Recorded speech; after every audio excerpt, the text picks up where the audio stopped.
మామూలుగా చాలా Zoom out మోడ్లో ఉండే రామ్ గోపాల్ వర్మ గారు ఈ పురాణాల వరకు మాత్రం కొంచెం జూమ్ ఇన్గా చూస్తున్నారా అని ఒక డౌట్ కలుగుతుంది. జూమ్ ఇన్గా చూడాలి, ఎందుకంటే రోల్ మోడల్ కింద వచ్చినాయి. పురాణ పురుషులు అంటే సినిమా కథ కాదు, లేకపోతే మ్యాగజైన్లో వచ్చే స్వాతి మ్యాగజైన్లో వచ్చే కథ కాదు. టోటల్గా మనం ఎవరిని ఫాలో అవ్వాలి, ఒక బెటర్మెంట్ ఆఫ్ ద సొసైటీ కానీ క్రియేట్ చేసిన రోల్ మోడల్స్ ఇలాంటి దేవుళ్ళు అందరూ. సో వాళ్ళు చేసే యాక్షన్స్ చాలా సునిశ్చితంగా I mean you have to observe it. You can be objective and zoom out there. You have to be subjective and observe them very closely exactly the actions, because ఆ pattern అనేది వేరే follow అవ్వాలి లెక్క ప్రకారం. అంటే పురాణాలు నిజంగా జరిగాయి ఇవి రియల్ అని అనడానికి కానీ, అంటే రియల్ అన్రియల్ అని మీరు ఎప్పుడు డిబేట్ చేయలేదు, బట్ సంకేతాలు చాలా ఉన్నాయి. పుష్పక విమానం ఇప్పుడు ఏరోప్లేన్ గా ట్రాన్స్లేట్ అయింది. బహుశా అక్కడి నుంచి ఐడియాస్ వచ్చాయేమో. పుష్పక విమానం ఫస్ట్ టైము మనమే ఇన్వెంట్ చేసాం. ఎందుకు చేసాం, ఎవరో రాశారు అది.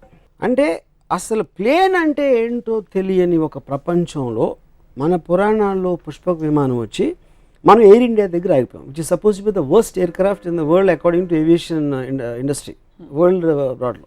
అంటే పుష్పక విమానం అంతా జీనియస్తో స్టార్ట్ అయ్యి ఎయిర్ ఇండియా దగ్గర ఆగిపోవడానికి కారణం ఏంటి? ఎందుకంటే ఎయిర్ ఇండియా అనేది ప్రాక్టికల్ అప్లికెన్స్, పుష్పక విమానం అనేది ఒక రచయిత ఊహ, అది లేదు అప్పుడు. సో మనం ఇన్ని సంవత్సరాలు అంటే ఇన్ని థౌజండ్స్ ఆఫ్ ఇయర్స్ ట్రెడిషన్ ఉండి, ఆ సివిలైజేషన్స్ ఉండి అది ఉండి మనం అసలు ఏమి ట్రెడిషను, అసలు దాని కల్చర్ హిస్టరీ లేని అమెరికా ఎంబసీ బయట మన లైన్స్ ఉంటాయి, వాళ్ళ ఇండియన్ ఎంబసీ అనక బయట అమెరికన్ లైన్స్ ఉండవు. సో అదొక్కటే ఎందుకు అమెరికాలో పుష్పక విమానానికి 100 రెట్లు, మన బ్రహ్మాస్త్రానికి 100 రెట్లు అటామిక్ బాంబ్, హైడ్రోజన్ బాంబ్స్ వాళ్ళు కనిపెట్టారు, మనం కనిపెట్టలేదు. మనం కనిపెట్టాలనుకున్న ఊహలన్నీ మన పేపర్ మీద రాతల్లో మిగిలిపోయినాయి. వాళ్ళు చేసిన తర్వాత వాళ్ళ టెక్నాలజీ అద్దెకి తెచ్చుకునో లేకపోతే బతిమాలో తీసుకొచ్చి మన ఒకటే అరా ఉన్నాయి మన దగ్గర. సో మనం కేవలం చెప్తాం, వాళ్ళు చేస్తారు, అది డిఫరెన్స్. రాముడు, కృష్ణుడు వీళ్ళెవరూ మీకు రోల్ మోడల్స్గా పురుషులుగా అలా కనిపించారు, ఉత్తమ పురుషులుగా? అంటే కృష్ణుడు బెటర్, కృష్ణుడు కొంచెం బెటర్, ఎందుకంటే చాలా మంది గోపికలు కొంచెం రియలిస్టిక్ గా ఉంది. గోపికలు అబద్ధాలు చెప్తాడు, మ్యానిపులేట్ చేస్తారు, నేను ముందు ఆయన చూసాను నేను చూడలేదు, ఇలాంటి అట్లీస్ట్ ఎంటర్టైనింగ్ ఆస్పెక్ట్ ఉంటుంది, కొంచెం మనిషికి దగ్గరగా ఉంటాడు కృష్ణుడు బెటర్ అంటారు రాముడు కంటే. బుద్ధుడి గురించి మీ అభిప్రాయం ఏంటి? మీలాగా అంటే బేసిక్గా చాలా బలమైన అభిప్రాయాలు ఉన్న వ్యక్తి, ఐ డోంట్ వాంట్ దిస్ వ్యవస్థ, ఐఎమ్ లీవింగ్ అని వెళ్ళిపోయి. ఇప్పుడు బుద్ధుడు నా పాయింట్, ఇప్పుడు desire is the root cause of sorrow అనేది basic one line philosophy Buddhism, అంటే most important the fundamental point అది. నేను దానికి ఎగ్జాక్ట్ ఆపోజిట్. డిజైర్ అనేది లేకపోతే బతకడమే అసలు అనవసరం. మీరు బుద్ధుడు పార్షియల్ గా ఉండి జూమ్ అవుట్ చేస్తారు, జూమ్ అవుట్ చేయట్లేదు. ఎందుకు ఆయన వైఫ్ వదిలేసిపోయాడు, he said I don't want the system, I don't want his attachments. నేను first time talking about philosophy. తర్వాత తను ఏం చేసాడని నాకు పెద్ద అవగాహన లేదు బుద్ధుడు అంతకుముందు ఏం చేశాడు అనేది. Dzire is the root cause of సారో, అంటే కోరిక ఉంటే కోరిక తీరినప్పుడు మనకి సారోస్ వస్తాయి, కోరిక వదిలే అని చెప్పాడు. కోరిక లేకపోతే బతకటమే అనవసరం అనేది నా philosophy. So I am the exact opposite of Buddha. Yeah. But he had a major contribution bringing in peace, message of peace. అవర్ని మీకు కనిపించవా? I really don't know about that. So ఇప్పుడు మీరు ఈ సమకాలీన పరిస్థితుల్లో ఒక అవతార పురుషుడు, పురాణ పురుషుడు మీరు సినిమా తీయమంటే ఎవరు మీరు తీస్తారు? శకుని. I think Srikrishna. కృష్ణుడు I think is far better example. ఎందుకంటే ఎలిమెంట్స్ ఆఫ్ శకుని ఉన్నాయి కృష్ణుడు దగ్గర, కానీ కృష్ణుడు తెలియదు ఆ విలన్ ఉంది అంటే కొంచెం నాకు అంటే ఆబ్వియస్లీ మనందరికీ కూడా కృష్ణుడు ఎన్టీఆర్ గారి నుంచి వస్తుంది కాబట్టి నాకు చాలా స్ట్రాంగ్ ఇంప్రెషన్ ఏంటి, ఎవరు ఏమి చెప్తున్నా భీముడు కోపం వస్తూ ఉంటుంది, దుర్యోధనుడు కోపం వస్తూ ఉంటుంది, ఈయన ఒక చిన్న నవ్వుతో, అది యాక్చువల్గా దేవుడు నా దృష్టిలో. ఎందుకంటే అబ్సల్యూట్లీ ఈజ్ అన్ఎమోషనల్ అబౌట్ ఎవ్రీథింగ్. శ్రీకృష్ణుడు నేను ఎప్పుడు కోపంగా చూడలేదు. శ్రీకృష్ణుడు నరికేద్దాం చంపేద్దాం, యుద్ధంలో ఆపేసి ఒక భగవద్గీత అనే ఒక చిన్న క్లాసు అర్జునుడికి ఇవ్వడం, I like that is actual only దేవుడు నాకు తెలిసినంత అబ్జర్వేషన్.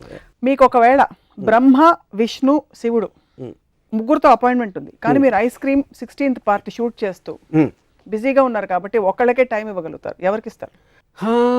అంటే ఇప్పుడు విష్ణు ఇస్ నాకు it's a complex thing, because ఆయన ఎత్తిన అవతారాల్లో నాకు ఎవరు కరెక్ట్ అనేది నాకు తెలియదు. So I don't want take that chance.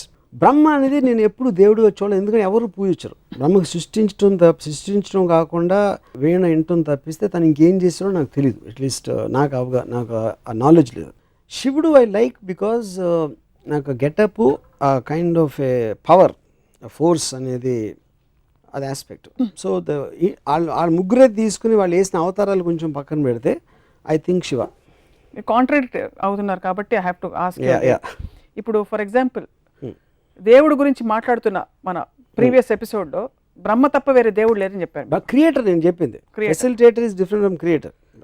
మీరు చెప్పారు బ్రహ్మాని, క్రియేట్ చేసినోడు బ్రహ్మ అంటే ఓకే, నా బ్రహ్మ అని పిలవండి, దేవుడు అని పిలవండి, సప్న అని పిలవండి, నాకు ఏమి డిఫరెన్స్ లేదు అంటారు. సో ఇప్పుడు క్రియేటర్ అనే దానికి తనకి క్రియేట్ చేసిన తర్వాత నాకు తెలిసి ఏం చేయట్లేదు కాబట్టి నేను మాట్లాడడానికి ఏం లేదు అక్కడ. తర్వాత శివుడు అల్ఖైదా కంటే ఘోరంగా సొంత కొడుకు తలకాయ నరికేశాడన్నారు. Correct. బట్ శివుడే కలుస్తారు వెళ్ళి. ఎందుకంటే టెర్రరిస్ట్ ని క్రిమినల్స్ కలవడం నాకు చాలా ఇష్టం కాబట్టి మీకు శివుడు ఆ ఆస్పెక్ట్ నచ్చిందండి. ఓకే, విష్ణు మాత్రం కొంచెం కన్ఫ్యూజ్డ్ అబౌట్. బట్ ఈ ఇప్పుడు కృష్ణుడు సెపరేట్ గా తీసుకుంటే నేను కృష్ణుడిని కలుస్తాను. ఇప్పుడు పరిస్థితుల్లో మీకు పురాణాలంతా ఇంత ఇంట్రెస్ట్ కాబట్టి అల్టిమేట్ ఆఫ్ మాస్కులైన్ ఎనర్జీ శివుడు, ultimate of feminine energy Adishakti అని చెప్తుంటారు. ఇప్పుడు సినిమాల్లో సెన్సిబిలిటీస్ మరి మెట్రోసెక్షువల్ అని, అంటే ఆడవాళ్ళు మగవాళ్ళగా కనిపించడం, మగవాళ్ళు ఆడవాళ్ళగా కనిపించడం ఇలా వస్తుంది. ఏమన్నా ప్రాబ్లం ఉందంటారా దీనివల్ల? బికాస్ మీరు ప్యూర్ ఫార్మ్స్లో ఇష్టపడతారని from what we know of you. అంటే first of all I never saw them as ultimate in masculine or feminine. అదే ఒక ఆర్టిస్ట్ ఇంటర్ప్రిటేషన్ ఆఫ్ దట్. అంతే అండి.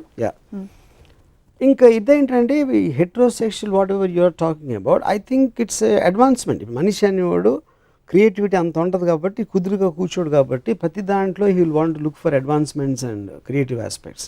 అలా వచ్చింది అది ఇంకా జరుగుతూనే ఉంటుంది అది. సో మీరు సినిమా తీస్తే will it be on Ramayana or Mahabharata? Definitely Mahabharata. Because more characters, more I mean connectivity and క్యారెక్టర్స్లో చాలా ఏమంటుంది అని గ్రేనెస్ ఉంది.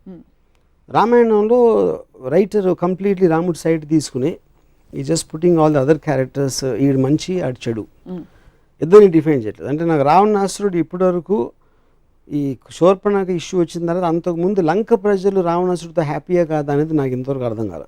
అంటే అమెరికా వచ్చి ఫ్రీడమ్ ఇప్పేస్తుందా లేకపోతే దండయాత్రగా వస్తుందా తెలియదు. సో లంక ప్రజలకి లంకేశ్వరుడు అయితే ఇష్టమైతే అప్పుడు రావణాసురుడు ఎందుకు చెడ్డాడు? కేవలం సీతను ఎత్తుకుపోయినందుక చెల్లెల కోసం, లేకపోతే ఇంకేమైనా చేసాడా తన ప్రజలు కానీ వేరే దేశాలు కానీ అనే క్లారిటీ నాకు, అలాంటి క్లారిటీ లేని చాలా ఉన్నాయి రామాయణంలో నాకు. అందుకని I have not connected to that. But Mahabharatam very much I'm connected because it all related to normal people. దశావతారాలు 10 ఉన్నాయి. 11వ ఉంటే ఎవరు అవుతారు? Maybe NTR the human being. 3 క్యారెక్టర్స్లో who is the most interesting character for you in the Puranas?